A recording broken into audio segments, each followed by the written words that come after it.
It's personal update time. You know, these aren't my favorite videos to make, but if you are somebody who has struggled to respond to GLP-1 medications the way that so many others do, this is probably the video for you. And these are the videos that are going to be, I think, helpful to a great number of people, a growing number of people who just do not respond to the current treatments that are on the market the way that others do. That's why we focus so much on this channel, on the pen, at looking at the pipeline medications, the new medications that are coming out. In fact, there's a quadruple agonist that we just learned about today. I'm going to drop another video about that. I'll link that in the description. But we're going to get into my own personal journey, some things that I have done differently lately that are making all the difference. So I'm going to tell you exactly what I'm changing. I'm going to tell you where my results are, and we're going to get into all of it. So as a brief background, I had a very wonky titration schedule as I moved up in the doses on Mounjaro initially. And a quick flyover is basically that I skipped the 7.5 milligram and skipped the 12.5 milligram on my initial dose escalation, missing a lot of opportunity to potentially lose weight at some of those lower doses. The reason that I skipped them was two-part. I was very eager to get to the highest dose, having seen in the clinical trials that people had the most success there. I was just eager to do it. I tolerated the medicine well. The other thing is, it wasn't an option to take those doses at the time. They weren't available. So because I was tolerating them well, my doctor moved me up rather quickly, and within just a few short months, I was at the 15 milligram dose. I had at that time lost about 35 roughly pounds. I went from 312 pounds when I started Mounjaro, and I got all the way down to 276 pounds. So whatever the math is there, the math is not mathing for me this morning. I think that's 24, 30, so around 36 pounds. And that was all fine until I started to experience severe migraines. And for whatever reason, they came on sudden, swift, and severe, sort of at the beginning of 2023, early springtime maybe. And it caused me to have to dose back. And so I actually ended up starting all the way back over at the 5 milligram dose, the first therapeutic dose, and moved slowly back up. But even jumping down in that dose really threw my body into a bit of a tailspin where I gained a good bit of weight back to the point where I got all the way back up to 300 pounds in 2023.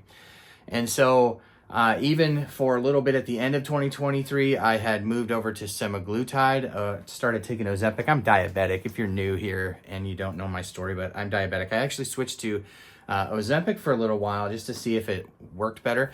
And while it did okay for my blood sugars and it held my weight, I didn't continue to gain weight. It's almost like 300 pounds was my set point.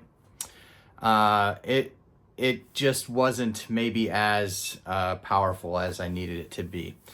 So I ended up switching back to Mounjaro, and I've been on the 15 milligram dose here in 2024 for basically the entire year. I believe I did a box or two of the 12 maybe a box of the 10, a box of 12.5 before I moved up to the 15 again, just to see if I got anything at those doses. I didn't really. And so through some grit and determination and added movement, I was able to get the scale back down to 290 pounds.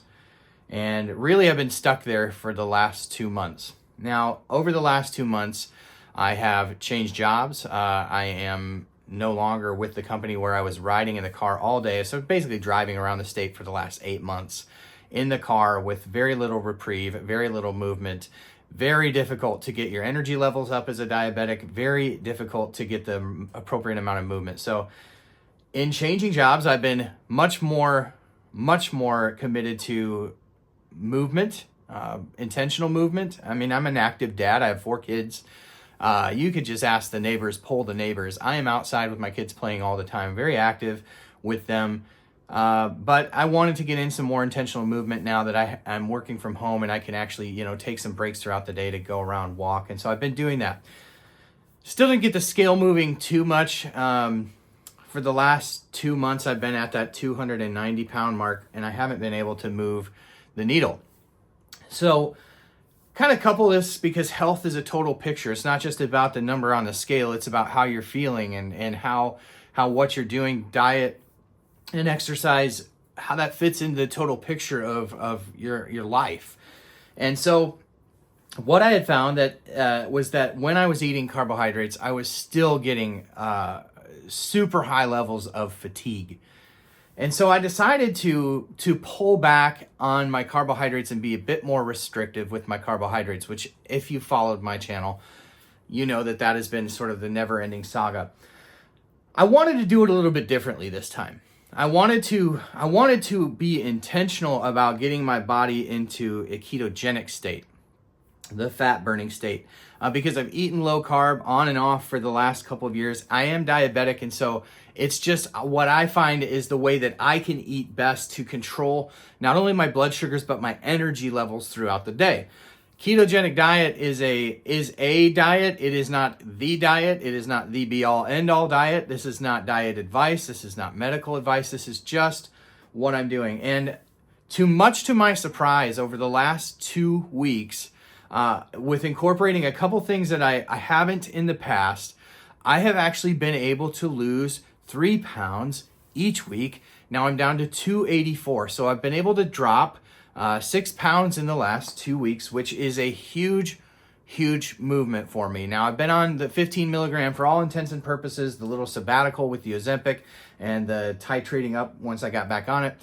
For all intents and purposes, for the most time in the last year, I've been on the 15 milligram dose of Mounjaro, and really sort of, I think, maxed out what the medicine is going to do besides just help to control my blood sugars.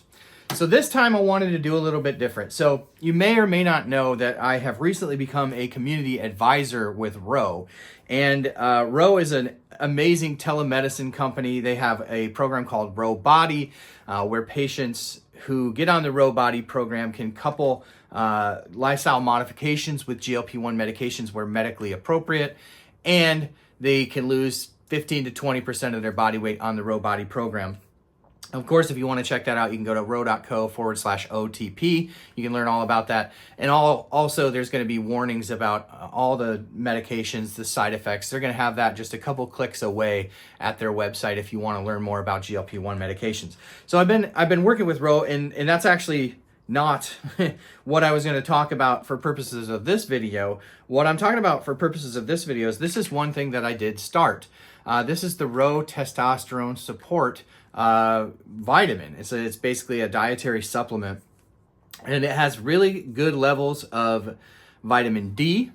It's got calcium, magnesium, zinc, copper, maca, ashwagandha root. And so these are sort of some of the things that I've incorporated that I was not doing before, this daily multivitamin. So I just want to fly over well, what are you doing differently this time? You've been on keto, you've been off keto.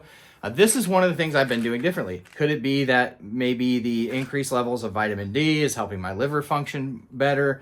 I don't know. I really don't know, but I'm just trying to give you what I have been doing that has moved the needle. So that's the testosterone support has helped. This thing is actually where I feel like it's been different this time around that I've been eating low carb. This is called the Keto Scan, and I'm going to link this in the description of this video. I'll put an Amazon affiliate link, so if you follow that link, it'll just help support the channel. But this has been a super powerful tool for me. And basically what this is, now we all, many of us diabetics wear the CGM on our arm, which is going to give us real-time monitoring of what our blood sugars are doing, which has always been helpful for me when I'm trying to watch my carbohydrates, because I know what certain foods will spike my sugars and what certain foods won't. And so I've sort of relied on that all throughout my journey as a type 2 diabetic and on and off the various low-carb diet programs. Now, this is different. This is a breathalyzer test. You turn the breathalyzer test on, it pairs with your phone. It does a little countdown. I think it has 2 cycles. The first cycle, you're going to blow into it, and it just kind of sets a baseline.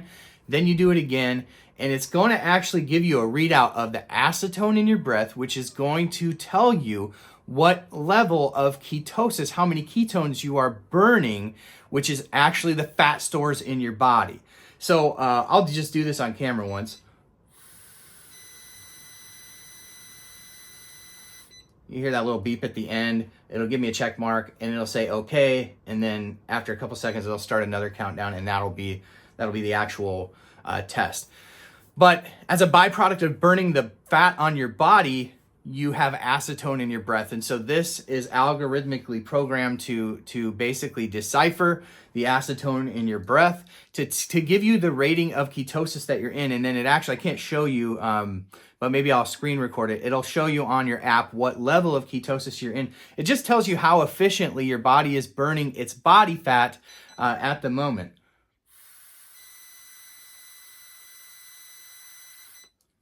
It's ideal to take it in a fasted state.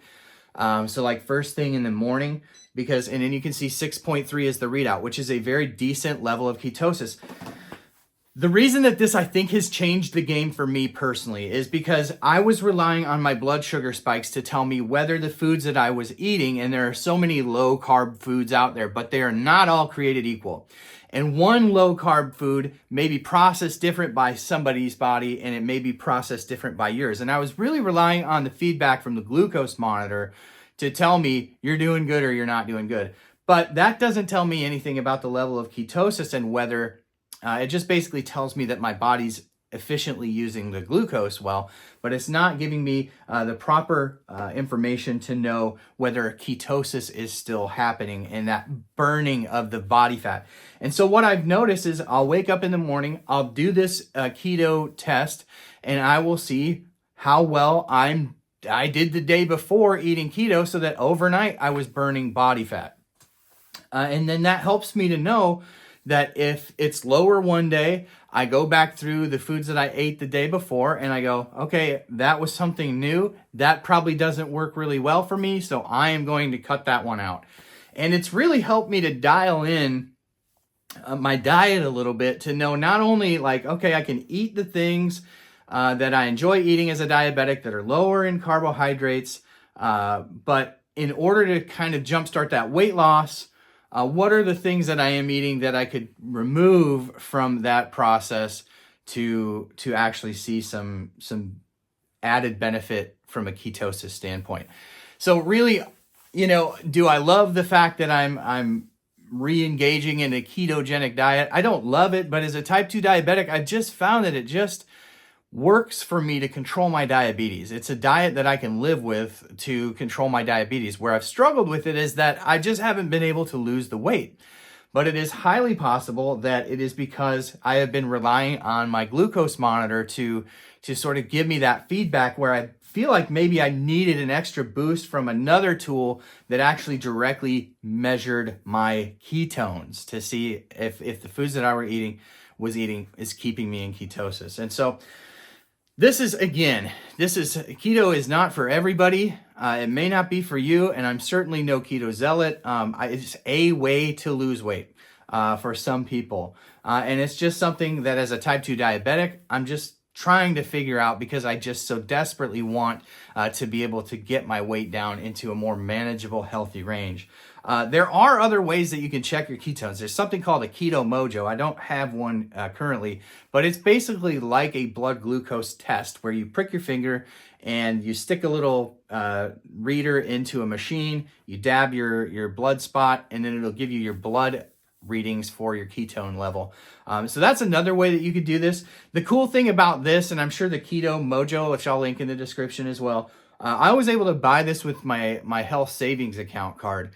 So it's a little bit spendy, but shoot, for the first time in like months, I've been able to move the scale in the right direction.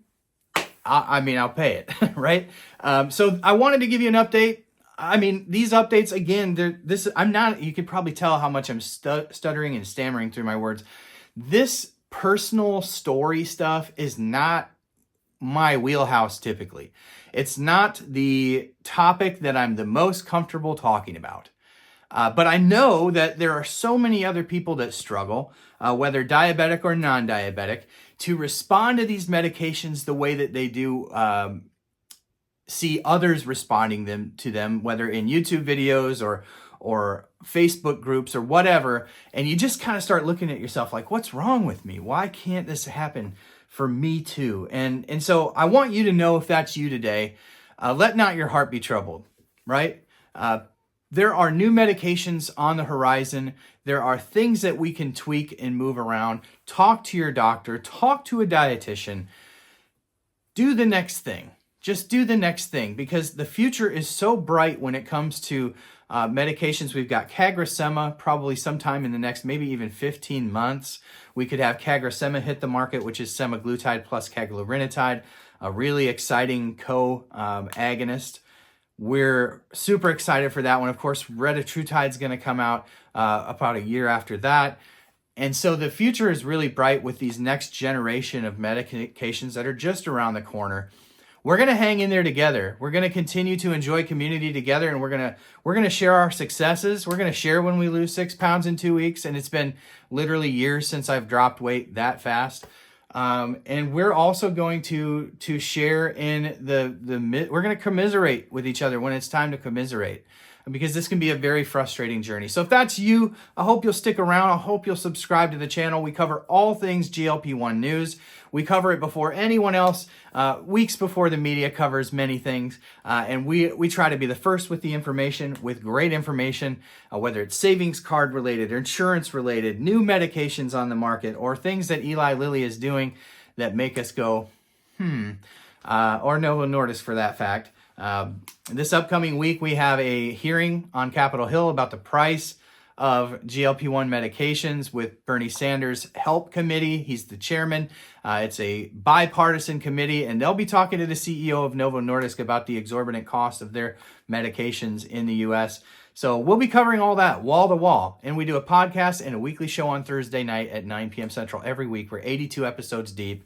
I think this week we have Amy and Half, who is a awesome content creator, big Instagram, big TikTok creator. And we're so excited. She is literally one of the most successful people on GLP-1s that I have seen, and she does the social media thing really well. So we're excited to bring her in. We've got Dr. Daniel Rosen coming the following week, and some really cool things in the works after that. So stick around, follow the channel, hit that like, hit that bell, hit that sub, and we'll see you on the next one.